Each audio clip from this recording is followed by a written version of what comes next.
Good day. Today is Sunday, February 2nd, 2025, and this is episode 295, getting perilously close to episode 300 of the Defensive Security Podcast. My name is Jerry Bell, and joining me today, as always, is Mr. Andrew Kalat. Good evening, Mr. Bell. I do believe January lasted approximately 18 weeks. It certainly felt like it. And today, by the way, is Groundhog Day, and Puxatawny Phil did see his shadow, which means I think 6 more weeks of tariffs. I mean winter. I do all of my, almost all of my forecasting, whether it's in business, finance, weather, based on rodent sightings. I have a pair of chipmunks that I use for all of my stock trading in the backyard. How's that working out? They're down 94% at the moment, but I am hopeful for the future. You need to do some kind of anti-trade, I could trade the opposite, and you'd be up.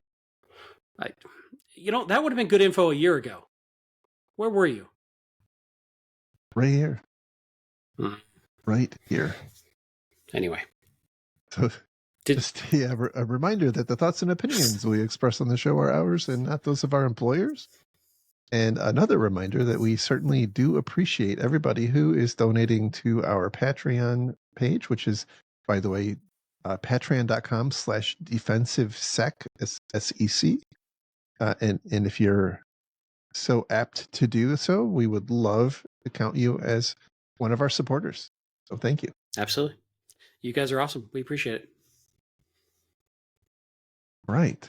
We have a good slate of interesting stuff to talk about today. And the first one comes from InfoSecurity Magazine. And the title here is 58% of ransomware victims forced to shut down operations. Woo! And despite what the headline might lead you to believe, they're not talking about like going out of business, shut down operations. They mean that they're temporarily halted production type of shutdown. So in some sense, in some way, yeah. Correct. So this is a article about a report from the Ponemon Institute, and it's called the Global Cost of Ransomware Study, and it does a fair amount of contrasting between results from the same report in 2021 with new updated results from 2024.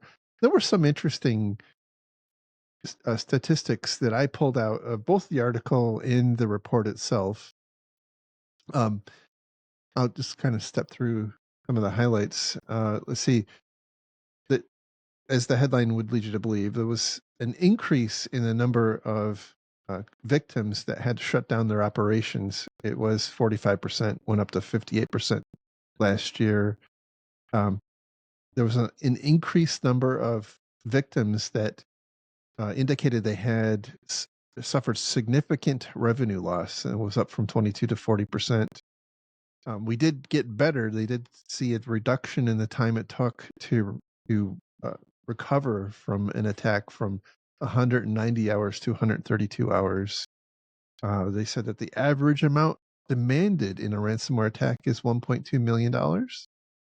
They cited that 51% of the responses indicated that their organization would never pay a ransom.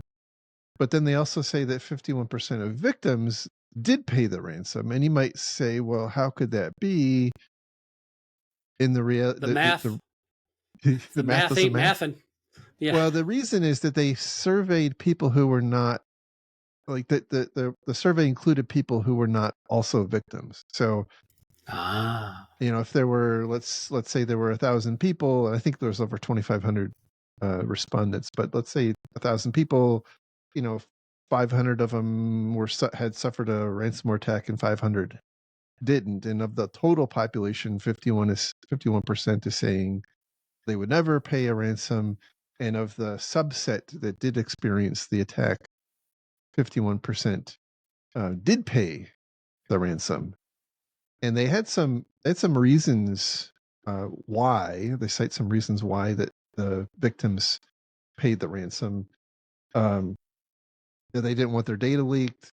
They couldn't afford the downtime. They had cyber insurance, which I think is a terrible reason to pay a ransom. But there it But is. but but is it? I mean, we can think about that for a second. Like, I think a lot of executives think about this exactly for that reason. Like, it's why I have insurance. Well, It's my easy so button to get back up and running. it is, but then you go into the next section of the report, Yes. and this is where it gets really interesting.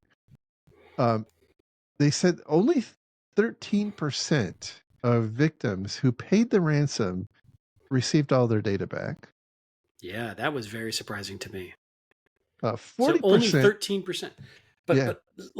let's center on that for just a second. Like, the entire ransomware ecosystem model is based on people believing they're going to get their stuff back, or Mm-hmm. stop the exfiltration, or stop the extortion, or whatever it is, if they pay. And if we're down to 13%, that basically starts to, if that becomes widespread knowledge and people believe that and it's true, that starts to destroy the entire market pressure for ever paying. Absolutely. It destroys the entire ransomware model, Yeah. which is Yeah. interesting. Like criminals, like, we have fought so much against ransomware for the past, what is it, 5, 6, 7 years, Long and time. it may collapse under its own greed before anything else happens. It's interesting because this is not, I don't know that this is necessarily a new finding. Like I think most organizations have this intuition, and I suspect that they're paying on the chance that they get lucky and are one of the 13%, I Are you suppose. saying you can't trust criminals? No, that's, well, yeah, yes, that's exactly what I'm saying. But There's no honor amongst thieves? it's no honor amongst thieves, which, by the way, uh, dovetails into some of the other stats they had, which is that even after paying, 40% said that their data was still leaked, which again, highlights a big problem. Like if you are a Mm-hmm. victim and you still have a 40% chance of your data being leaked, and that's the primary motivation for you paying the ransom, that's not great odds. And then 32% indicated that the attackers demanded more money after they paid the initial ransom. Jeez. So that's amazing. Yeah. It. I've always been somewhat pragmatic about this. I've always said a business has to make its own decision based on the circumstances they're in at the time. Like, if you're now I keep using filler words. Sorry, I got to get better about that. If you're a hospital and it's disrupting critical care, you may choose to pay that ransom, and I'm not Mm-hmm. necessarily mad about that. But if there's very little chance of that payment actually resulting in the outcome you want, this changes the entire equation. And now it's just, no, it's just not an option. It's not going to yield what you want, and you're wasting time and energy on that. And don't count on it as a solve. Have a different solution Right, beforehand. Yeah. right. And that by the way, is there's an equal set of reasons for the 49% that didn't pay, the victims that didn't pay the ransom, and things like they had backups and their data wasn't that important and whatnot. But I think that going forward, organizations that are victimized, if they are going to pay, really need to be doing a little more homework on who their who their hacker is, because I suspect that if you were to really look at the landscape, you would very likely find that there are some actors who reliably will deliver on the ability to recover your data or not. release your data or not demand more money. And I suspect that there are others who are very unreliable in those dimensions. And so I'm not sure that this is like one homogeneous whole. What's the best way to look that up? Do they like have Yelp scores or like Better Business Bureau scores of like? I, I suspect that a lot of the incident response organizations like your CrowdStrikes and your Mandiants and whatnot, I suspect I, have the you know ability to what? guide on that. I think our next business model is to start a ransomware threat actor rating system for, Like Yelp. 1 out of 5 stars. I think the Yelp the Yelp model is a very good idea. Yeah. How good was their customer support? Were they responsive? Was the Mhm. data in good shape when it was returned to you? Was it fed and watered properly? You can have like a 6 or 7 tiered ranking system that I think this could be helpful. I think the VCs would line up for us. Absolutely. Absolutely. I'm gonna write out the business plan. Keep going. It's a fabulous idea. So this report also indicates a couple of important indications on how the attacks started. Again, for the victims, the actual victims, they indicated that 45% of ransomware attacks, unsurprisingly, started with phishing. Mm. 32%. This one was surprising. 32% started with RDP compromises. I So just didn't realize it was that common. yeah, And that then both of those feel to me like password related problems. So that both could be yes, solved with phishing resistant MFA. right, Interesting. Sorry, go on. quite likely so. And then 19% are exploiting software vulnerabilities. So I suspect your intuition that it may not be that all of those are identity related compromises. Maybe there's some configuration related, or some of the phishing is Mm-hmm. malware, you know, installing a Trojan or something like that. But I suspect that your intuition is correct, that if you were to have the right kind of identity in place, identity management in place, that very likely would have mitigated a lot of it. And then they go on to say, Yeah. by the way, once they get in, Mm-hmm. they say 52% of the actors are using missing patches in the internal environment to move around laterally. 47% are using weak passwords. 35% are using local administrator weaknesses. I don't exactly know Hmm. what that means, but again, lots of opportunity to improve. And I think this is, again, intuitive to me at least. A lot of organizations view vulnerabilities that are only exist internally as much less significant, and Yep. actors are taking advantage of that fact. Once they get in, they're able to move around laterally. There was one other takeaway I had from this, because What's that? they talk about some of the hazards or the things that happen in as part of these ransomware attacks, and encrypting data is only one of them. It's also very obviously it's stealing copies and disclosing copies of your data. It's denial Mm-hmm. of service attacks, and a range of other things, like contacting your customers or the actual end victims and so on.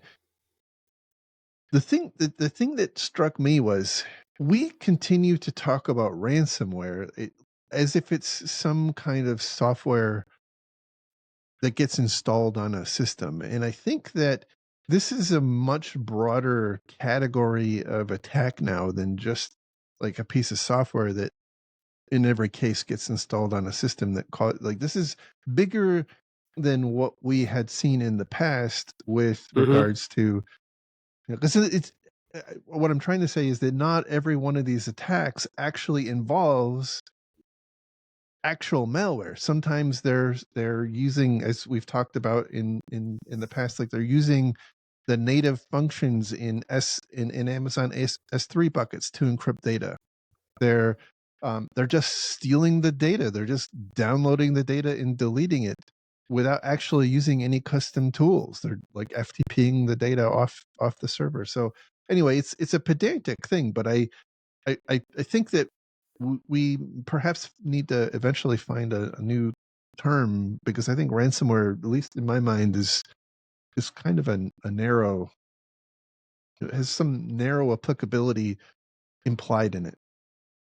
Yeah, it's becoming more like digital extortion or cyber extortion might be Exactly. Right. a more accurate term. Right. Speaking of, I think you said the average demand from the bad actor was 1.2 million. Mm-hmm. That's interesting because that's also your speaker appearance fee. That's very coincidental. Totally. Totally coincidental. Not in any way related. I Mm-hmm. promise. Mm-hmm. Promise. I Mm-hmm. promise. The other thing, Anyway, by the way, I want to say that this was a report put out by Ponemon, who is also the same organization that creates that cost of a data breach, which, by the way, in 2024 was $4.8 million, or almost $4.9 million. Um, and in this report, they talk about how the average cost to respond to a data breach dropped from $168,000 in 2021 to $146,000 in 2024. And I got to thinking, like, there's this thing that I'm now going to call the Ponemon tension, which is kind of like the Hubble tension. For those of you who are super nerds like me, the Hubble tension is the difference between the age of the universe as calculated by the cosmic microwave background radiation, and the latter's measure. This is, I think there's this thing that emerges between how you measure the cost of a data breach by the labor versus by, I don't know, some survey, tell me how much your data breach costs. right. I think it depends on who's paying for the survey. I think so. And for the record, we have often laughed uproariously at Ponemon's stats. Yes. Yes. So I am now declaring the Ponemon tension. Now I think that some of it is explained by, like, the $4.8 million includes other stuff like Yeah. fines and whatnot. But Well, and one thing we kind of skipped over in the article is that, quote, reputation and brand damage is now considered to be the biggest financial cost for ransomware attack, replacing costs associated with legal and regulatory action, not direct staff time to repair. But right. nonetheless, Ponemon's lawyers can send their cease and desist to jerry@defensivesecurity.org. Fair, fair enough. Fair enough. All right. I expect to see a Wikipedia article about the Ponemon tension soon. Okay. Anyway, by the way, it's an article or a report worth reading. Just, obviously make sure you have the right context in your mind, that these reports are funded by organizations who have their own marketing agenda, right? You might see that theme come up in another story today. Oh yes. Oh yes. It's a matter of fact, I think it's actually next, which is a good segue into a article by Cybersecurity Dive, and the title here is "Security Tool Consolidation Boosts Efficiency and Threat Mitigation." This is a study created by Palo Alto and IBM. Full disclosure, IBM was my former employer. So they threw me out the airlock. Not that I'm bitter or anything. I mean, So you guys did share custody of your son, so that's very true. It's very true. you try to remain amicable, Yep. for the weekend handoffs. Anyway, Yep. sorry, that was not a very well thought out joke. Carry on. So IBM and Palo Alto made this study that, let me guess, reinforces why you should buy IBM and Palo Alto stuff. And not only that, but only that. Right. So the whole the whole idea behind this report is that organizations, and just some of the key bullet points that are that, as an example, organizations use an average of 83 different security tools from 29 different vendors. And the headline of the report is that, this creates significant inefficiencies. And one of the proof points that they highlight is that for for the organizations that they surveyed, they've got this term called platformization, which is, I think, consolidate. Basically, it's consolidation of their security estate or security tool estate. They're saying that for those organizations who have embraced this platformization, it's reduced the amount of time to detect an incident by 74 days on average, and the time to mitigate a security incident by 84 days. So, Um, yeah. I am skeptical. Carry on. So, I mean, look, I'll just give you my kind of unvarnished thoughts on this. It's a pretty long report. I've actually downloaded the report, and I'm going to suffer the wrath of IBM and Palo Alto spam just for all of you, because I love you all. The report is, I think it's about 32 pages long. Again, the subtext really is around standardizing on a particular platform, and I think this was definitely something that Palo Alto paid IBM to perform. Now, by the way, Palo Alto and IBM have a very tight and very large and strategic security alliance now. So it's I don't think that's necessarily coincidental, but I think Palo Alto certainly has a horse in the race of trying to convince customers or prospective customers that you really shouldn't necessarily be shopping around for best of breed in every category. What you really need to be doing is focusing on consolidation and simplification and optimization, and that is where the real benefit to your security operations lie. Now, my take on this, having been a CISO for some period of time, not that I was necessarily a great CISO, but I think that most companies, most IT organizations, kind of all up and down the ladder, I think have an intuition that this, what they call tool sprawl, is not a great thing, and that creates inefficiencies and whatnot. I don't think that's a novel concept, but at the same time, I think that believing or asserting that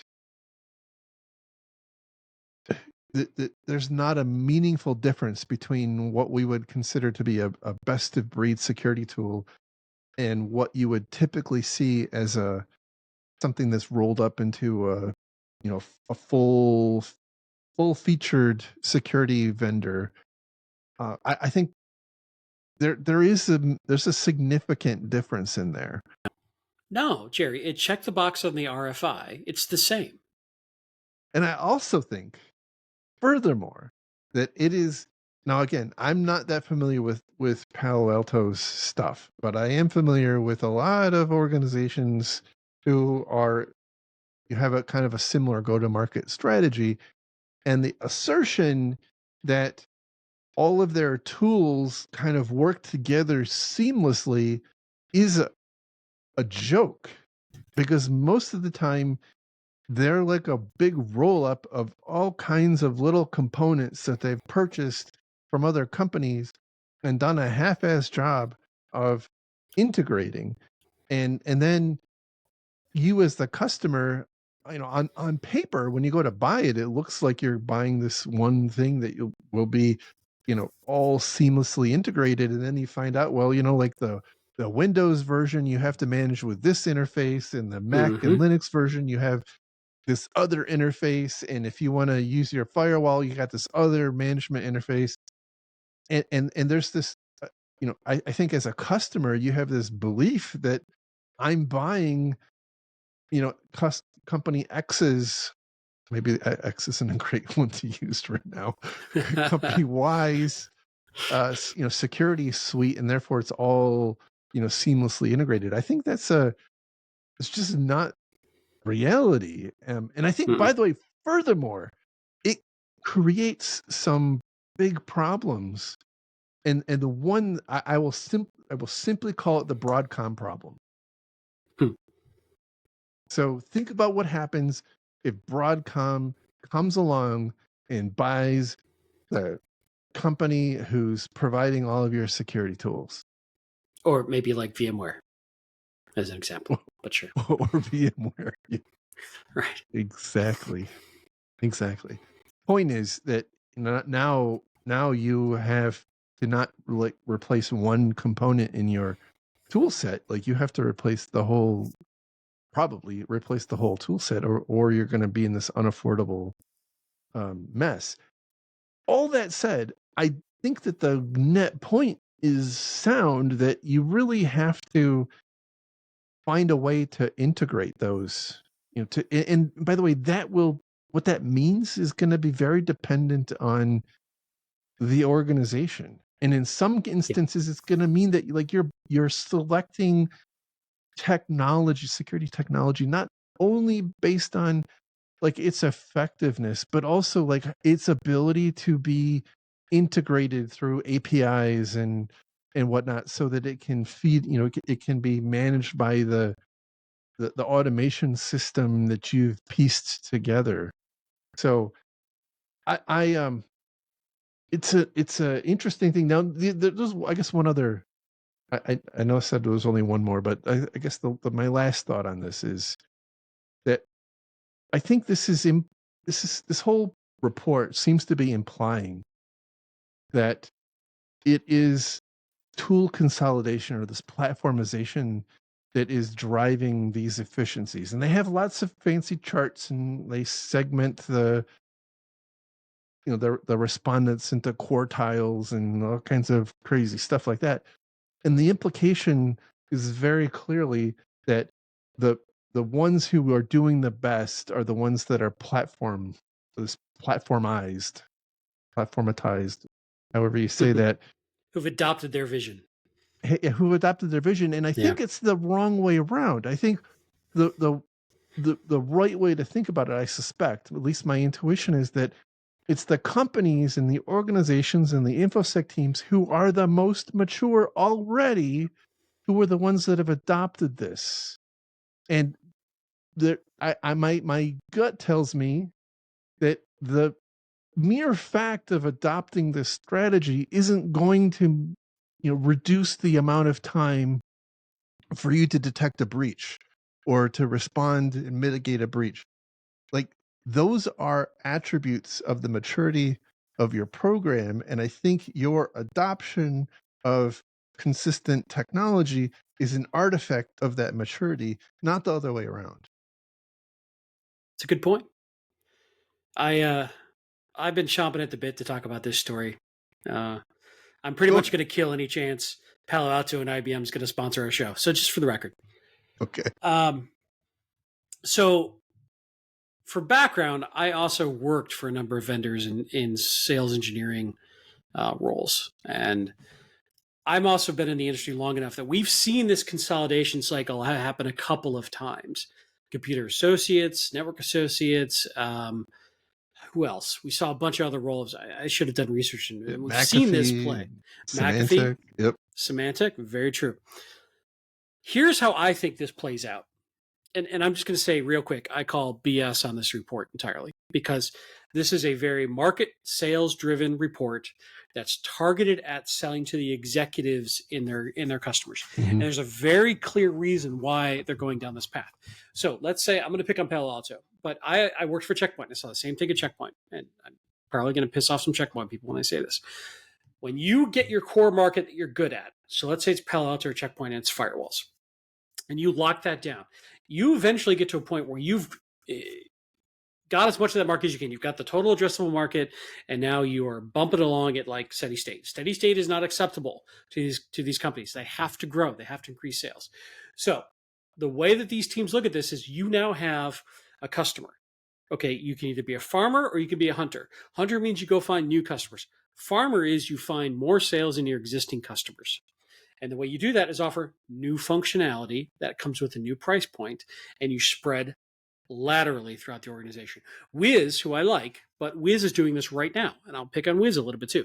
They were very, very good at their core, which was analyzing cloud environments for vulnerabilities and misconfigurations and that sort of things. And they've done gangbusters in that market, but now they're getting into Wiz code analysis. They're getting into Wiz defense. They're getting into all these other areas where they're now taking all this success that they've spent and they've made all this money on, and now investing into other areas that they can sell into to get more money from their existing customer base. But this means they're also competing with other vendors who their own core competency is very mature. All right, so let's pick on Wiz again for a minute. And I'm not like picking on one. Everybody's doing this, but this is why I think it's BS. Let's say Wiz introduces a static code analysis tool as an example, and they're now competing with existing very mature static code analysis companies. Okay, but they go to your executive, they go to your CISO and say, "Look, we do static code analysis too. Why do you have a different vendor for that?" "Oh, we can sell it for 75% of that cost." Right. And now it's in one platform. But in general, those version 1, version 2, version 3 are not nearly as mature and flexible and capable as that best of breed vendor. This is my personal opinion, and I've seen it happen over and over again. It takes time for these vendors, whether they go buy or build, to fully integrate and fully realize that. But it looks perfect on a marketing slide. And it looks perfect in their RFIs when they respond, yes, we do that too.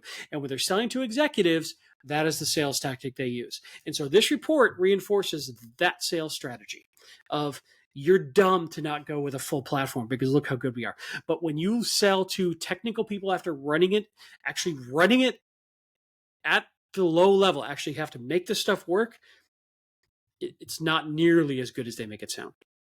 And I'm biting my tongue a little bit here because I get frustrated with this topic because I've seen this over and over again. And salespeople come in and they try to cross-sell and they try to sow doubt of why are you spending so much money on this other vendor? Because this other vendor is best of breed and I've got it well integrated. Here's the other aspect. The more I use of one particular vendor, the harder it is for me to rip them out and replace them. They want this to be sticky. So the more features I use, the bigger headache it is for me to replace it. Yeah. And frankly, I want to be nimble. I want to be able to rip out a vendor I don't like, who pisses me off, or suddenly raises the rates by 20%.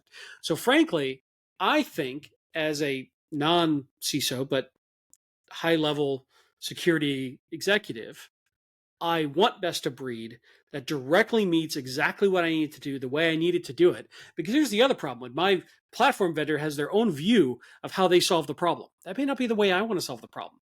That's why I like competition. Like this vendor has a different view of static code analysis and how they present that information and how they work with it. That may not be the way my platform does it. And now how much inefficiency have I introduced because I'm stuck going down this path that only this one vendor wants me to go down because it may integrate. Right. It frustrates me so much. And this is all about, I know you're smiling at me, you're chuckling at me. This is all about these vendors trying to get more addressable market, grow at any cost. And typically, their first couple of versions suck ass, but it's good enough to get them in the door and get them sales opportunities and then continue to iterate and make it better. So if you're got nothing, you're brand new, you've got no stack, maybe it makes sense. But typically, this is a sales technique going at the CEO, CISO, CFO level of efficiency, vendor management, lower cost. It's not, I don't believe the efficacy. I don't. Straight up. Bullshit. I have strong feelings on this topic. I'm sorry. I would not have guessed that. This will be a short on YouTube, I'm sure. I, And I've burned all of our time for the rest of the show. it's all good. I I agree with a lot of what you said. I think that I guess one thing I will disagree with is I think that sales strategy works better with the CEO and the CFO than it necessarily does with a lot of CIO and CISOs. Yeah, that's fair. I would agree with that statement. They're more technical typically. Um, which that by the way is IBM's bread and butter. They go after higher level, right? They're not after the Yeah. technical executives. They're after the business executives. Their business is selling enterprise license agreements, and you don't end up with anything that's fantastic, but you end up with this super expansive suite of kind of mediocre stuff. Right. Now, that's not to say that some companies don't do this well, right?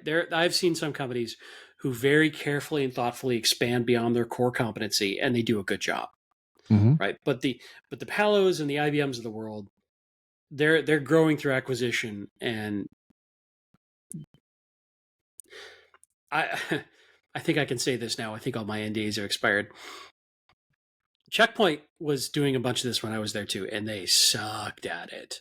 They would try to bolt on something they bought, and it was terrible. And it took them a long time to get better at it, right? But the sales team's out there selling it and being told to sell it, and And it's the it's, customers that suffer in those instances because you're well, you're I mean, buying the advice something is with an expectation. my advice is test it well. Mm-hmm. Don't buy anything without extensive POC. I Right. mean, the other thing is like, well, I'm buying into the ecosystem. I'm buying into the future with this company. They're going to partner with me. Okay, unless you're a Fortune 100, that's BS. They don't care what your opinion is. You're not going to drive their roadmap. Sorry, not in the near term. Not in the time frame that's going to be meaningful for your problem. Most of the time, not for these big players. You might get a niche player who absolutely will work with you, but not these big players. Big players don't care. Which honestly, that's probably who this report is aimed at. Is the Fortune 100. Yep, absolutely. Anyway, I'm sure I'll get some hate mail on this one. That's okay. By the way, I am in the process of reading a book right now. It's called The CISO Evolution. And it is really about the business aspect of being a CISO. And when I read this report, it took me back to a lot of what this particular book is talking about. So if you're not familiar with the book and you're interested in being a CISO, to those of you out there, I would definitely recommend it. I'm only about halfway through it, and it's I would say it's as much MBA as it is CISO. It's a very interesting book. What's the book again? CISO Evolution? Yeah. Business Knowledge for Cybersecurity? Yes. And it is by, I'm looking it up, for Cybersecurity Executives, first edition, Yes. by Matthew Sharp, and another name that I will butcher pronouncing, so I'm not going to do it justice. So It's CISO Evolution, Business Knowledge for Cybersecurity Executives. it's a good book, and it really it really helps. I had a speaking engagement a couple of weeks ago up in Raleigh at a ISACA event, and one of the questions I got was the age old question about how do I convince my management team to invest more in security? And this book actually helps you answer that question in meaningful ways, because and by the way, in some instances it helps you understand why it might not make sense. So I think it's good. It gives Take some notes. Yeah. When you finish it, we'll do a segment on it. Absolutely. It's a good book. All right. So sorry for that digression. But No, it's all good. All right, moving on to our next story. This one comes from 9to5Mac, and the title here is Security Bite. Top macOS threat found riding the DeepSeek wave. Holy cow. So unless you've been living under a rock, you're probably well aware that DeepSeek is a thing now, and I think it caused, if I'm not mistaken, it caused the single largest drop in stock value in the history of the stock market, at least for one company. It was like hundreds of billions of dollars from Nvidia's uh, stock value, which was interesting. Yeah. So DeepSeek, the headline there was DeepSeek is this new AI model from a startup in China who trained a model, an LLM model that is arguably more effective and better at its core jobs than OpenAI's ChatGPT is, and it And costs supposedly, yeah, like 3% allegedly, right. 3% of what ChatGPT costs to train. Now, there's a lot of stuff that has come out since then, like the fact that it appears that though they only spent 3%, some of the money was fronted by unsurprisingly by the Chinese government, and it also looks like they were in some way using information or some aspects of OpenAI's model itself. A little unclear how that works, but there it is. That's not the point of the story here. The point of the story here is that we had this brand new thing, this brand new shiny toy come out, and everybody is rushing out to want to play with it because it looks like it's amazing. All of the reporting is that it's so much better, so much more effective, so much more efficient than anything we have in the US and other parts of the world. And so we have lots of people wanting to go kick the tires, and this is the kind of thing that causes the bad guys to like lick their chops. Like they live for this sort of thing, and sure enough, some some uh some bad guys here have created a set of Mac packages that purport to be the DeepSeek LLM that you can run locally on your computer. However, it, as you might expect, is not actually that.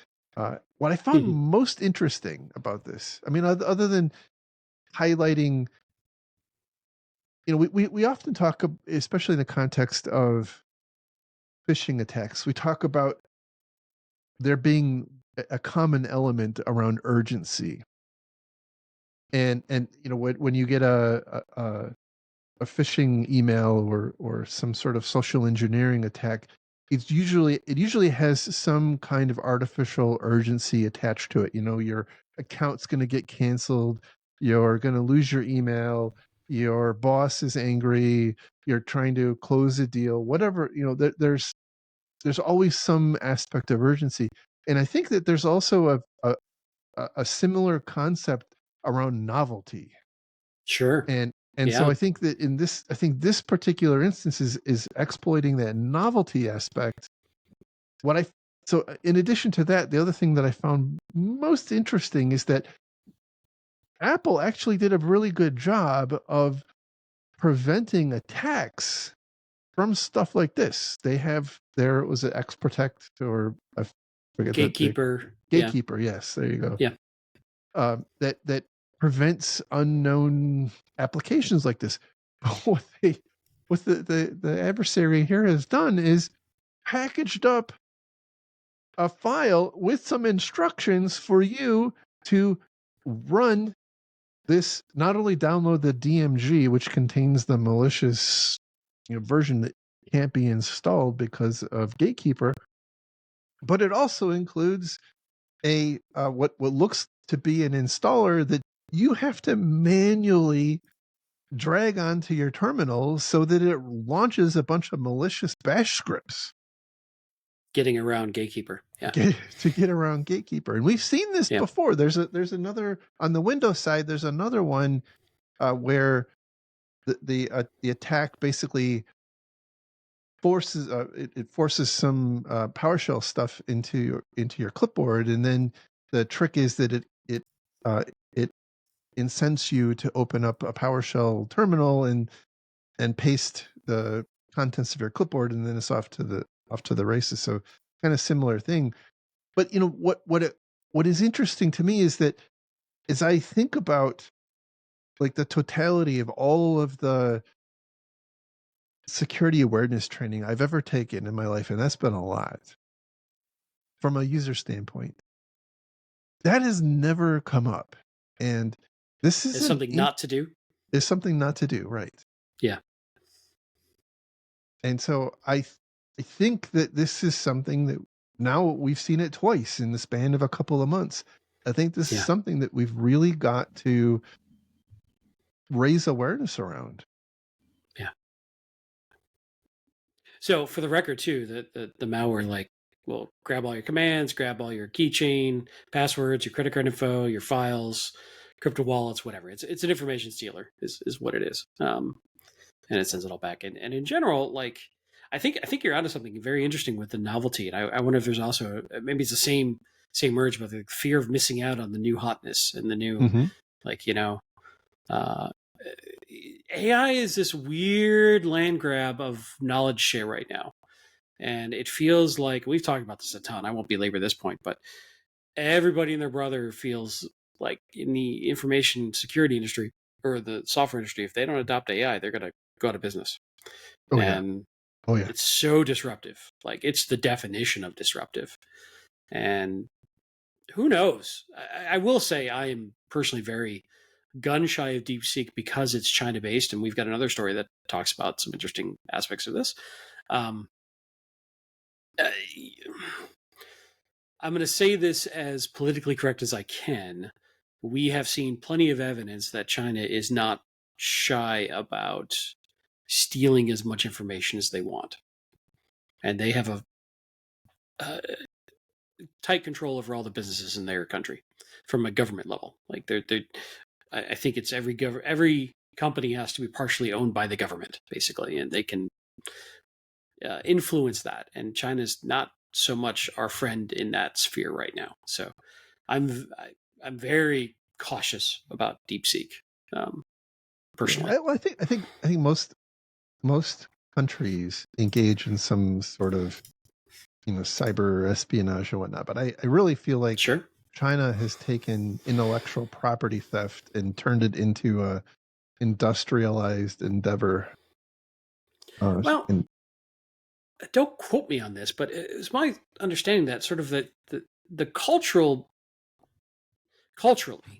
they didn't really have much the same concept of intellectual property as the West does. It just wasn't part of their culture and their ethos, and it's not a moral thing. It just wasn't like how can you own ideas, right? And they, in fact, as I recall, and again, this is not my area of expertise. I may be butchering this, but like when they started getting into things like World Trade Organizations, they were very confused by all this intellectual property and copyright theft, and like, well, why is this a thing? As I recall, so it's just a different view of that concept, I think, culturally at times. But yeah, no, uh, if I have staff going to China, I just assume that their systems are going to be compromised and data will be stolen and that kind of thing. I just maybe that's that's just the maybe way that's it is. bad, but that's how I look at it.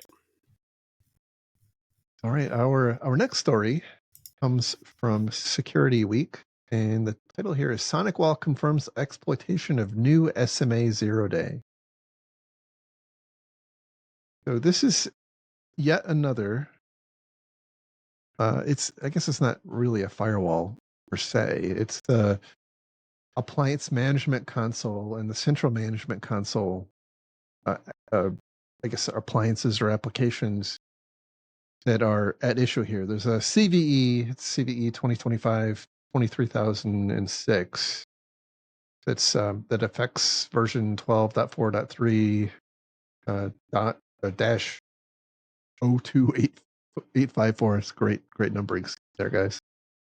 And this, it's a little unclear to me exactly what this CVE is impacting in the application, but it was Microsoft notified SonicWall about this particular vulnerability, and it has subsequently been added to the CISA known exploited vulnerability list as something that is actively being exploited in the wild. There is now a patch out there, but for some period of time, it was being exploited while it was unpatched. And what irritates the ever loving crap out of me is that this is yet another case where we have the core problem here is that these should not have been exposed to the internet, right? They were exposed, and sure, there was a vulnerability in them. And as we talked about in some previous stories, like just assuming that something is internal to your network isn't a safe bet that you shouldn't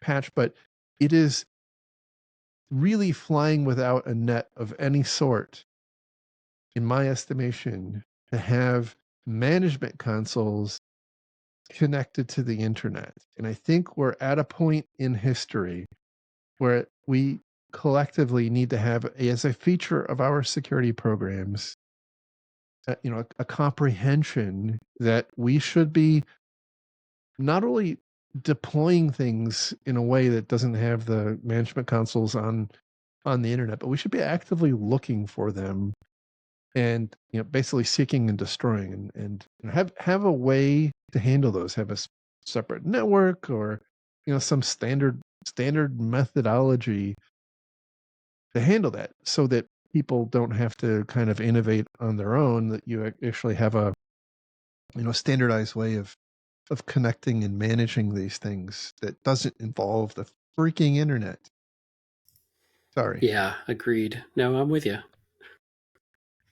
It's again, this continues this flood of these types of devices just having exploit after exploit after exploit. This is such a weird cluster right now, and I mean cluster in the actual sense of like it's a cluster of problems, not as in a Charlie Foxtrot, of all of these sort of like remote access or VPN concentrators or firewalls or edge devices and related stuff having these vulnerabilities. So yeah, I mean, agreed. It just shouldn't be on the internet. But as you said, also patch it if it's internal, because like we said earlier, bad guys will go lateral.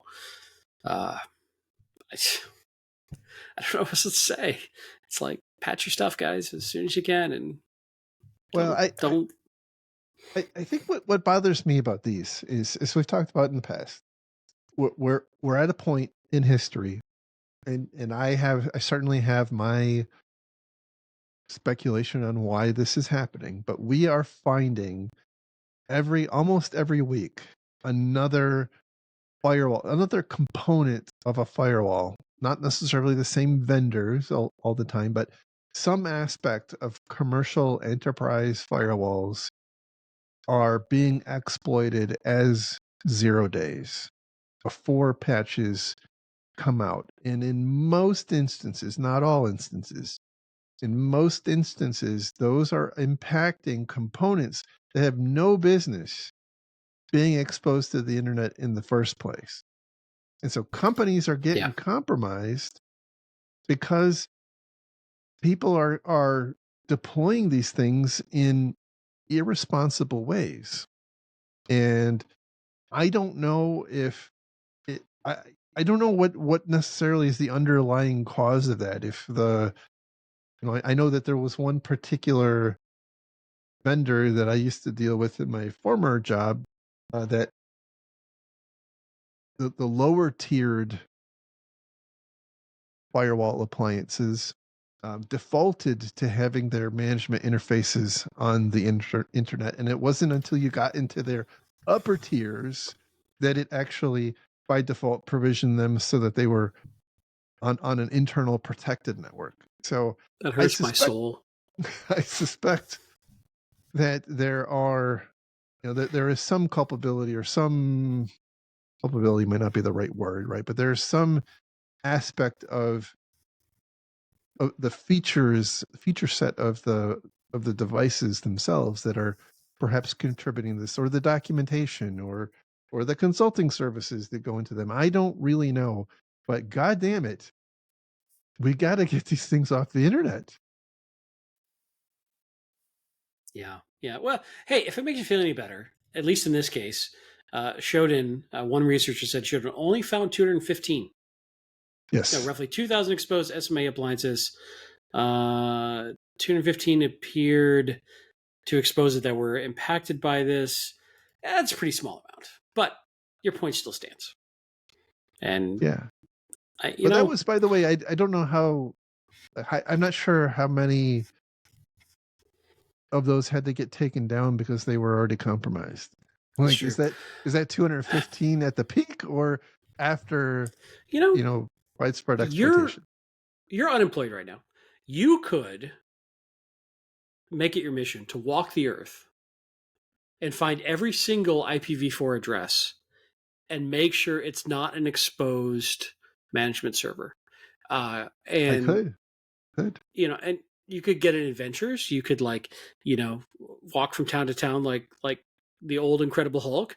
We'd have sad Hulk music as you walk away, and you show up and you help the town get their management servers off the public internet, save the town from the banditos, and then move on. I think that may be your new mission. I don't know what to say.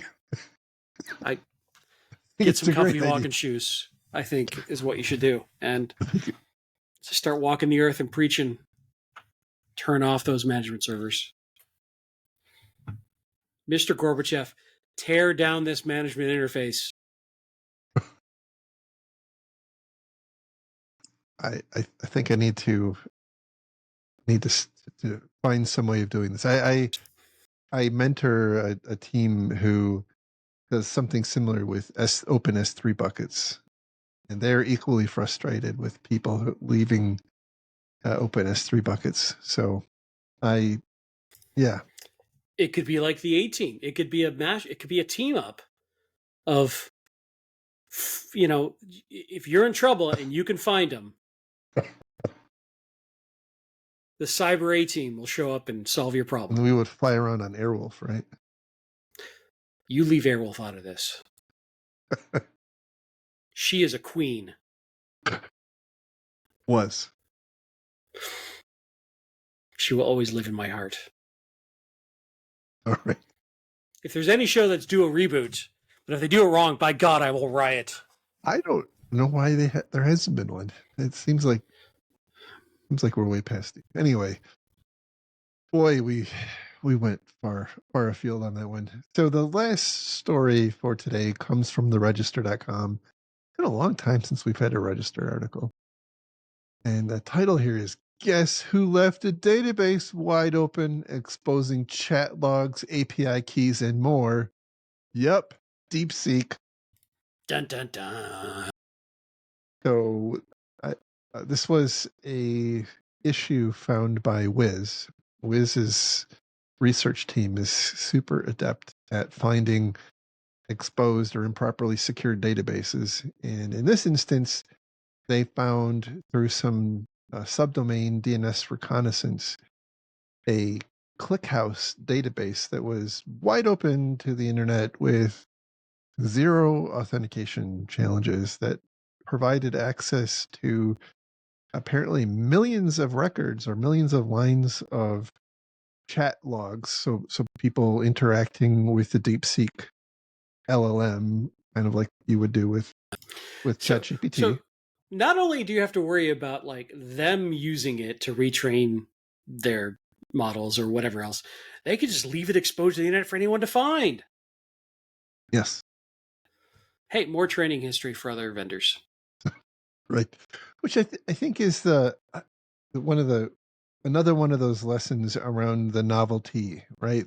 We had lots, I know personally, lots of people signed up, and in fact, they had to turn off signups for some period of time because they were under attack. And by the way, I'm still not sure if it was an actual attack or just too many people trying to sign up all at the same time, because for some period of time, it was the number one application on the iOS and the Android app stores, which is Uh, amazing. Mind-boggling. That is Mind non-trivial.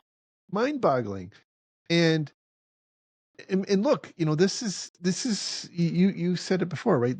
This is a Chinese application, and I'm not trying to bash on the Chinese, right? But like there's a discontinuity in how laws are and data privacy expectations and whatnot. And we saw lots of people running off and interacting with this and finding out that it had some funny, at least funny to us, censorship things like certain historical events being censored in that model. But the other interesting thing I thought was this isn't it's open source. Like one of the really novel things about this is that it's an open source model. You can actually download the model, and in fact almost every single one to a T of the of not chat GPT, of course, right? But like Perplexity and Amazon and Azure and Google and most all of the AI providers actually downloaded that model and offered it to you in their own implementation, which would not have been impacted by this. And so I think the In lesson, seconds, by the way. In yeah, seconds. I know. There was like a mad rush that is just like, does anyone stopping to consider anything? Or are we just like, get it out there now, we're doomed? Someone from my old job asked me, is this like how much risk does this impart? And it's hard to know, right? Because it's not like downloading a binary application and loading it, right? But at the same time, we for years, and I have the same complaint about Docker containers. So if you've heard this before, you'll recognize it, right? For years we have made, like decades in fact, we've made fun of and poked jokes at and included training about not picking up USB drives in the parking lot of your office and then running and plugging those into your work computer because that seems like a really bad idea. But here we are, like, for many of us, it's kind of is a adversary, right? For better or for worse. Um, you know, a political adversary or economic adversary at least. Um, and downloading something from them that you don't fully understand and then loading that up into systems on your network to do stuff. So what I'm advocating for is a little bit of thought and diligence and whatnot. Now maybe I'm wrong. Maybe all these people Ain't really nobody thought it got all time for through. that. Maybe they Ain't thought nobody it got all time for through. that. They pulled out their threat model checklist and they war gamed it out and determined that it was perfectly safe to do.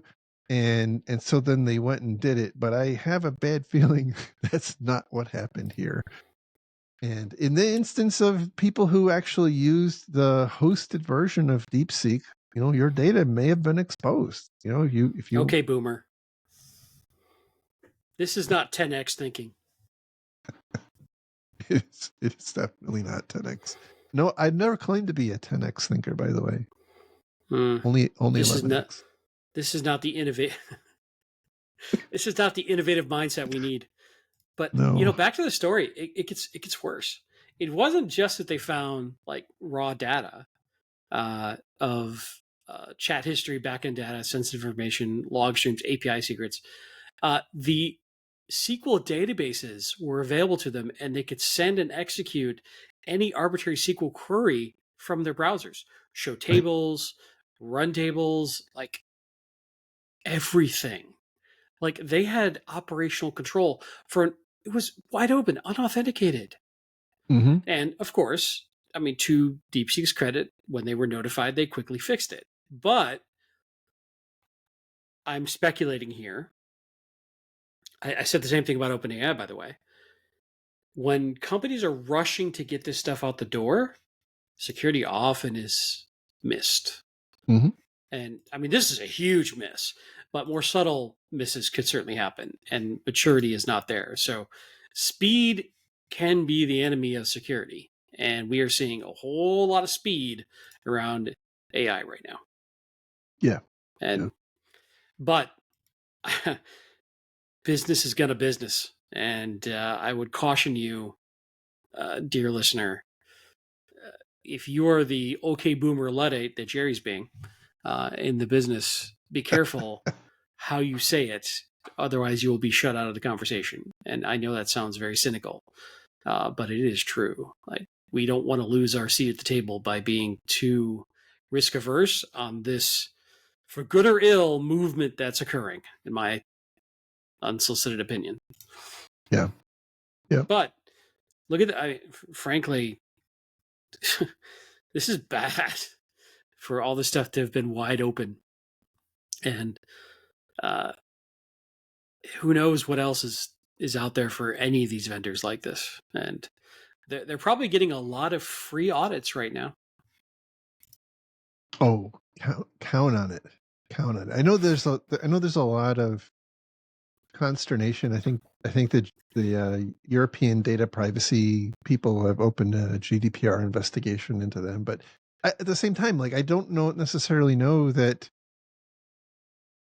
this company, this DeepSeek company, necessarily positioned themselves in this way. I think it was, I think somebody let the cat out of the bag and said, "Look, this model is way better." I mean, I'm paraphrasing and being a little hyperbolic, but this model is way better than OpenAI and is way cheaper, and that seemed to have caught the imagination and attention of a lot of media in the U.S. And my guess is it caught them flat-footed because I don't think this DeepSeek company is all that old. I think they're only like 2 years old or something like that. I should have done the research on this. I remember reading this yesterday, and I'm going to get this wrong, but it's not like DeepSeek promoted this. As I understand this, this went viral from an Mm-hmm. investor blog talking about how this was a threat to NVIDIA. And it got picked up and rebroadcast by a couple of very big investment accounts on various social media. And that blew it wide open to what's happening, what we're seeing here. But I don't know, Right. like I think that's how we found out about it, and that's too, you were talking about earlier. That was a massive loss on NVIDIA because the theory was DeepSeek didn't need the number of chips and didn't need all this investment, all this NVIDIA hardware, and that was a threat to NVIDIA's massive valuations, which are stratospheric right now. So yeah, it's interesting. It's not like DeepSeek was like, "Hey, come look at us." I think this kind of went viral through an odd set of circumstances. Yeah. But Yeah. again, take that with a grain of salt. I don't have the research in front of me. Yeah. It's interesting times. You hit on something I think is worth repeating. There are a lot of people in the security community who are very skeptical of AI, and for good reason, right? But at the same time, organizations are moving, but both on the provider and the consumer side, moving to AI at a speed like I've not seen anything. I think Yeah. that a lot of us, said it again, I said it before, and I'll say it again.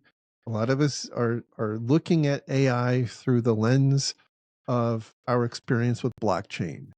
We thought that this was a pointless technology that consumed a whole lot of energy for dubious value, and uh, it's just not that.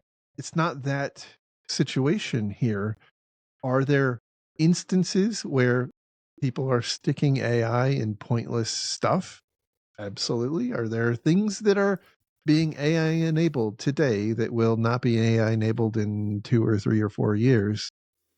Most definitely. But it does not take away from the fact that there are companies already making productive use of AI, and companies will continue to take things like this that appear to be novel and perhaps provide the ability to move the needle or make material improvements above what they're already doing, and they're going to go rush off and play with it. And what I am trying to advocate is we still have to be a little bit skeptical, but not to the point where we're necessarily blocking what the business is trying to accomplish with its strategic objectives, because your replacement will be the one that ends up helping to figure out how to use DeepSeek. I'm saying that tongue in cheek, but it's not necessarily wrong. If you are obstructionist about the business trying to meet its objectives in the most efficient way possible, like you're gonna get left behind. Yep. And I know some people will yell at their podcast playing device when they hear that. Uh, I think it's a hard lesson for us in security. At the end of the day, we're still here to enable business. Right. And if business wants to go down this path, we either go with them and try to help as much as we can, or they go around us. We cannot stop them effectively more than once or twice before we will be replaced. And I know that sounds very defeatist or very not very morally strong, but I think it's true. Right. And we may very well be in a situation where we can say, "I told you so," and I informed you thusly, but I hope not. So I think there's two ways to look at this story. Number, the first is from the perspective of DeepSeek. They obviously made a mistake by leaving this ClickHouse database exposed. I Mm-hmm. don't feel like, based on what I know of ClickHouse and the way it's presented in this article, and I also read the Wiz report about it, I don't think it was necessarily part of the operation. Like, it's not in the flow of how their DeepSeek model works. I think it's an adjunct and things that they're using to analyze what people are asking of it, and it does have other sorts of sensitive information. But I say that because I am left with this distinct feeling that this was set up as not part of the core infrastructure of DeepSeek, but as an adjunct. It's Mm-hmm. was something that they were, some data science person set up, or what have you, to to gather intelligence, to mine information out of what was happening with the with their main application. So that, by the way, is not unique. Like, we've seen that happen many times in the past, and I think it's something that we have to be cognizant of, and again, not necessarily stand in the way of, but help facilitate in a way that doesn't have it sitting out on the internet with no authentication.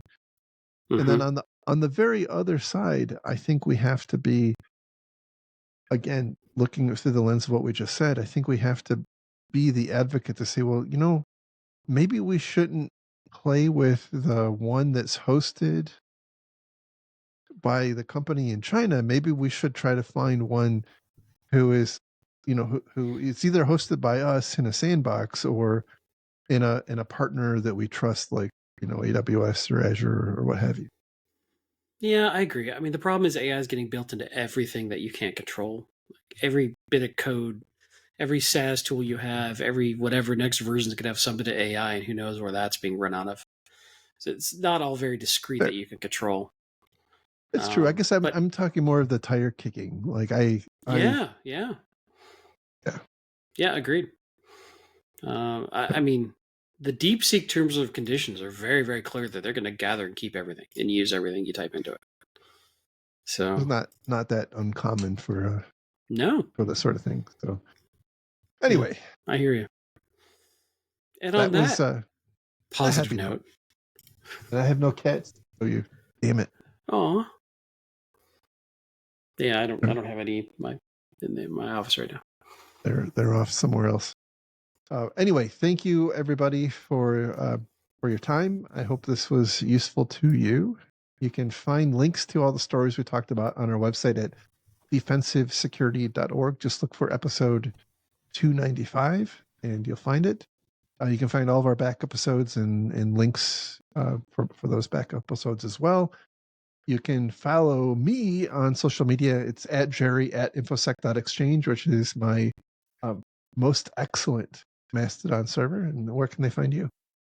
I'm also on your most excellent Mastodon server, infosec.exchange, at Lurg, L-E-R-G. I'm also still on X, at Lurg there as well, and LinkedIn. And I think that's pretty much it. Or you can email us, info at defensivesecurity.org. Correct. All and right. once again, yes. I will just say thank you to our Patreon donors. You guys are awesome. Thank you very much. We will talk again real soon. Have a great week, everybody. Take care. Bye-bye.